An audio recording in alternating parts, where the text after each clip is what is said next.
Magandang umaga, magandang tanghali, magandang gabi mga kabarangay. Laban po ng Lakers ngayon at ng Milwaukee Bucks. 7 o'clock.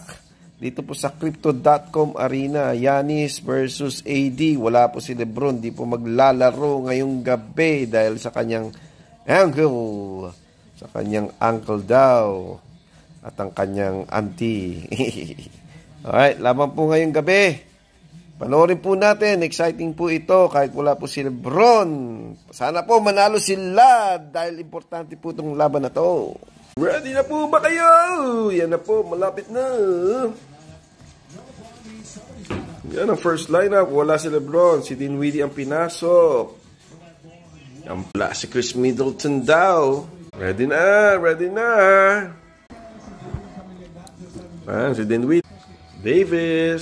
Ready na, mga kabarangay Lakers! Oh,